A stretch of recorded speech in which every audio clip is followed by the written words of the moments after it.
My name's Holly Mackay. I'm Managing Director of the Platforum. I'm joined today by Peter Mann, who's the MD of Skandia in the UK. Hi, Peter. Hi, Holly. Hello. Peter, Skandia is a group that elicits some extreme reactions. I sometimes call it the Marmite of platforms. People either seem to love you or hate you. There are newer wrap platforms who talk about you as the older establishment. There are three areas in particular, I think, where Skandia has caused controversy over the last year. I'd like to talk to you today.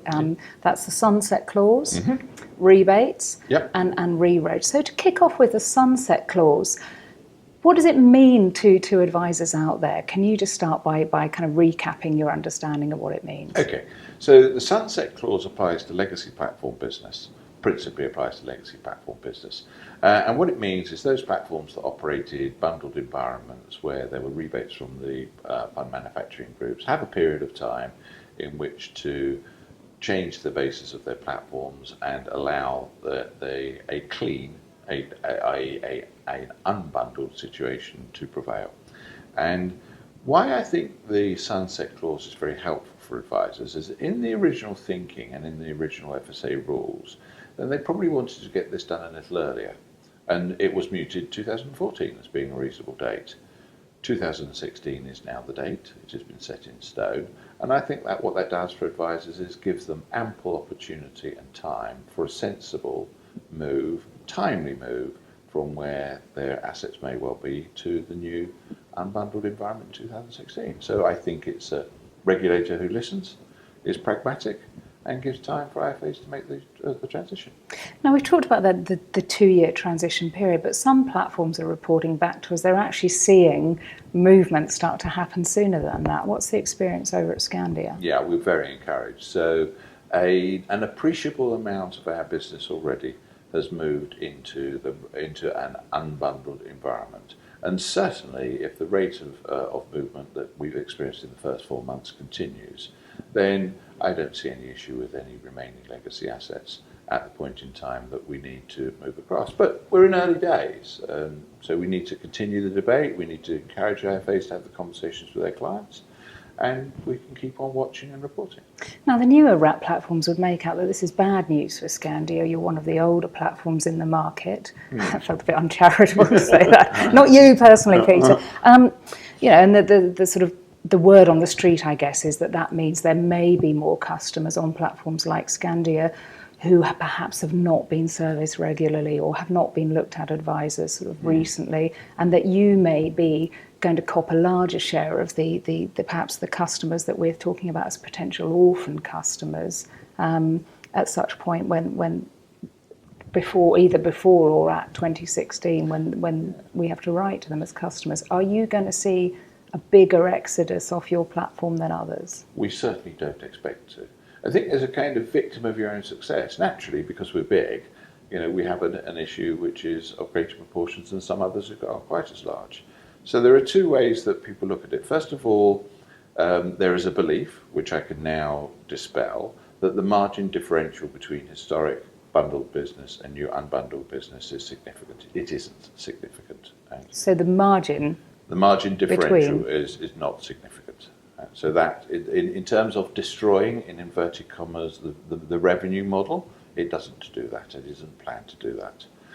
The reason why we haven't made a specific announcement at this stage of what our proposals are for 2016 is because what we want to do is we want to consult with advisors, because there are a number of options and there are a number of things which aren't quite clear yet. So what we'll do is what we always do, which is listen to, consult with the community, understand where their preferences lie, and then act accordingly. But we're very comfortable that by the time we get to 2016, we'll be in a very strong position.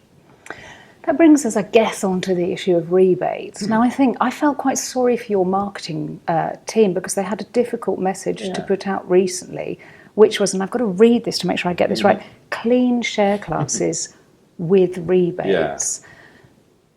Talk us through that. Yeah, sounds almost like a tautology, doesn't it?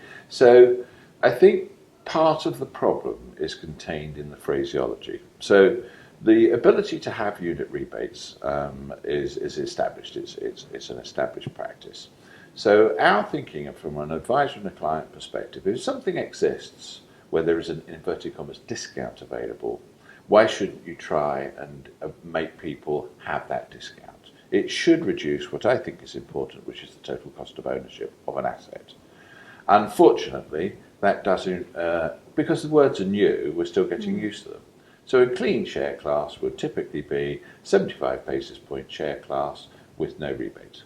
And there's a belief that that is easier to understand and simpler to operate. Our research very clearly shows that a high proportion of intermediaries understand and see the value in the difference between a clean share class, which an operator of substance like ourselves and many others can then negotiate a unit rebate discount from, not benefit from themselves because we mustn't, pass that benefit on to the client, and then the total cost of the ownership of the asset could reduce. So, how do they explain that to the client? How do they explain that to the client? I think by focusing increasingly on how much the constituent elements of the ownership of an asset are and what they constitute. So in the brave new world, which many of us, including ourselves, are already at, we have three costs. We have the fund management cost, we have the platform cost, and we have the advisor cost. And the more we can get clients to understand how the amalgam of those three things affect their ownership of the asset, of the underlying units, then the better off I think we will be. Quickly on super clean share classes, are you waiting to see what the others do and can negotiate? Yeah, I think the market is waiting to see what will happen with super clean because it is of the three the newest concept. It's the one that people are least familiar with working with, and we've got to understand of things of how it affects re-registration, how it be displayed. But there are people out there who are talking about super clean share classes, and of course, as one of the major players in the marketplace, we'd be foolish to ignore the possibility should they become available, which is far from clear yet. Okay, and then moving to re-reg, Peter, there's been a bit of kind of controversy in the press about some reported kind of reactions from Skandia on that. Can you just clarify what your sort of position is on re-reg and what you will be doing with those that may help you or may hinder you? So my position with re-reg is frustration. Frustration in two respects.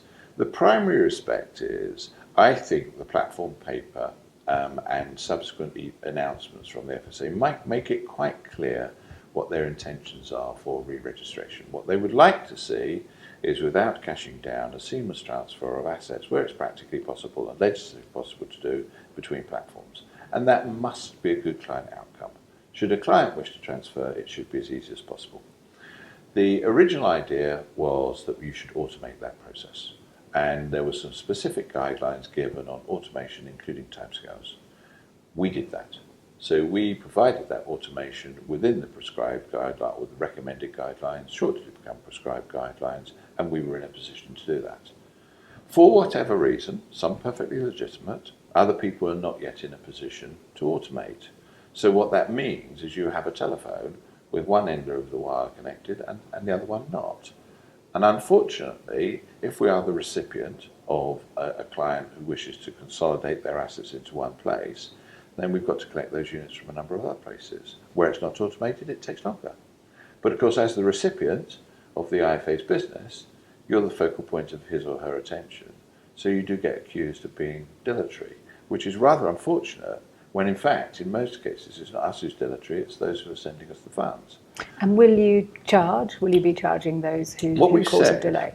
No, I think we've been quite clear, and we've also been misinterpreted, but what we've been quite clear on saying is that we will consider charging.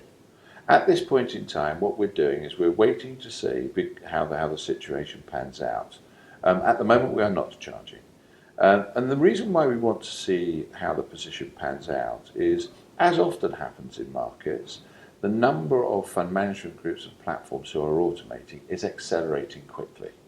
So there seems pointless having a rather seemingly draconian approach to something which appears in the marketplace to be sorting itself out naturally anyway. Okay, so from a Skandia point of view, you sort of hold your hand up and you say, we are not hindering any re-reg. You're part of the re-reg process where we're good at taking money in, obviously, and but we also play our part quickly, efficiently when it comes to re-reg off. Yeah, we interpreted what became the letter of the law literally and built a process. And I'm really, really pleased. So the first 4 months, our re-reg in percentage is twice the size of our re-reg out percentage. So, we're net gain.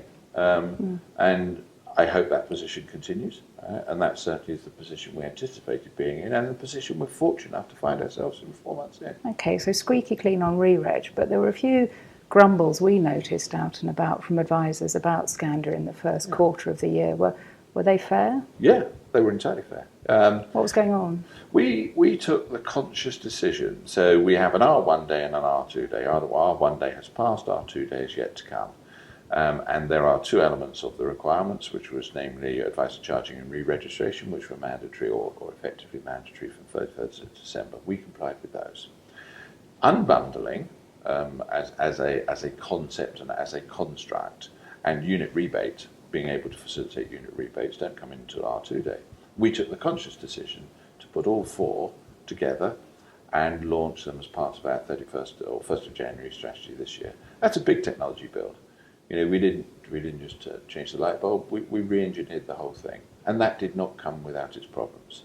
So for the first 2 months of this year, our machine, which is known for its efficiency, was not as efficient. And mea culpa, we fixed those problems. Those problems are now fixed, but there was a hiatus period. Okay. Well, thank you for being candid. Thank you for coming to talk to me, Peter Mann of Skandia. Pleasure.